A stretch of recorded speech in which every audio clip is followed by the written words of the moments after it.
Hi hello എല്ലാവർക്കും നമസ്കാരമുണ്ട്. എൻ്റെ പുതിയ വീഡിയോയിലേക്ക് എല്ലാവർക്കും സ്വാഗതം. ഇന്നത്തെ വീഡിയോ എന്ന് പറഞ്ഞു കഴിഞ്ഞാൽ നമ്മുടെ വീട്ടിലുണ്ടായ റൊളീനിയ ഫ്രൂട്ട്, ഈ ഫ്രൂട്ടിനെ കുറിച്ചുള്ള വീഡിയോ ആണ് ഇന്നത്തേത്. ഇതാണ്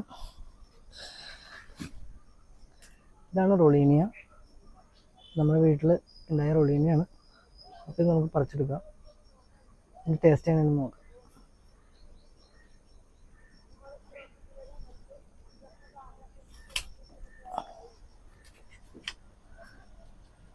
ഇതാണ് റൊളീനിയ ഫ്രൂട്ട്. ഇത് ഇപ്പോൾ ഒരു 500 ഗ്രാം, ഏകദേശം 500 ഗ്രാമിൻ്റെ അടുത്തുണ്ടാവും റൊളീനിയ. നല്ലൊരു ഫ്രൂട്ടാണ്. ഉറുമാമ്പഴത്തിൻ്റെയും നമ്മുടെ സീതപ്പഴത്തിൻ്റെയും വർഗ്ഗത്തിൽപ്പെട്ടൊരു ഫ്രൂട്ടാണിത്. അത്രയും ടേസ്റ്റ് ഇല്ല. ഉറുമാമ്പഴത്തിനൊക്കെ ഒരു മധുരമാണല്ലോ സീതപ്പഴത്തിനും. ഇതൊരു ചെറിയൊരു പുളിയോട് കൂടിയൊരു മധുരമാണ്. ഇതിന് ഞാനൊരു 3ാം സ്ഥാനം കൊടുക്കുള്ളൂ.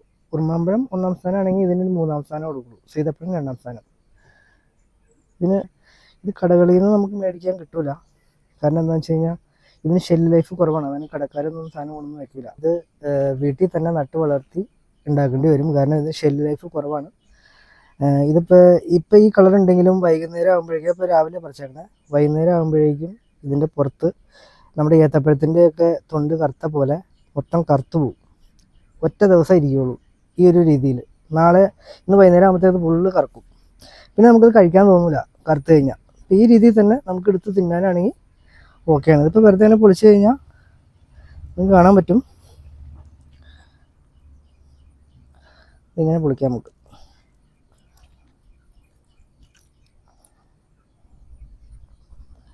ഇതാണ് ഇതിൻ്റെ ഉൾവശം. നല്ല ടേസ്റ്റുള്ള ഫ്രൂട്ടാണ്. തിന്ന് കാണിക്കാം.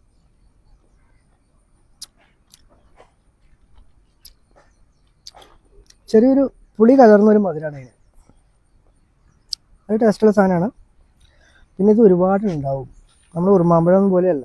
ഉറുമാമ്പഴമൊക്കെ വളരെ കുറച്ച് മാത്രമേ മരത്തിലുണ്ടാവുള്ളൂ. പക്ഷെ ഇത് അങ്ങനെയല്ല. ഇതാണ് അതിൻ്റെ മരം. ഇതിപ്പോൾ വളരെ കുറച്ചുണ്ടായത് എന്താണെന്ന് വെച്ച് കഴിഞ്ഞാൽ, ഇത് പൂത്ത സമയത്ത് നല്ല മഴയായിരുന്നു. ആ മഴയത്ത് കുറേ പൂക്കളൊക്കെ ചാടിപ്പോയി.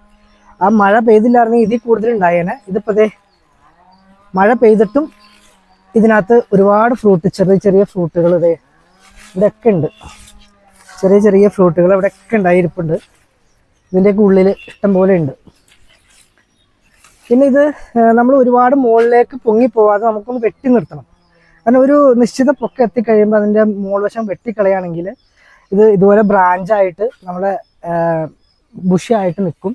ഒരുപാട് മുകളിലേക്ക് പോയി കഴിഞ്ഞാൽ തായ്വേര് അടിയിലേക്ക് ഇറങ്ങി പോവാത്തത് കൊണ്ട് തന്നെ ഇതിന് മണ്ണിൽ പിടുത്തം കുറവായിരിക്കും. മുകളിലേക്ക് പൊങ്ങി പോകുന്തോറും ഇത് കാറ്റത്തും അതുപോലെ തന്നെ നമ്മളിപ്പോൾ ഒരാൾ മരത്തിൻ്റെ മുകളിലേക്ക് കയറിയാലും ഇതിനെ ചാഞ്ഞു പോകാനുള്ള സാധ്യത കൂടുതലാണ്. അതുകൊണ്ട് ഞാനിപ്പോൾ ഇതിൻ്റെ ചെയ്തേക്കണം എന്താണെന്ന് വെച്ച് കഴിഞ്ഞാൽ, കുറച്ച് പൊക്കായി കഴിഞ്ഞപ്പോൾ ഞാൻ അതിൻ്റെ തലയൊന്ന് കട്ട് ചെയ്ത് കൊടുത്തു.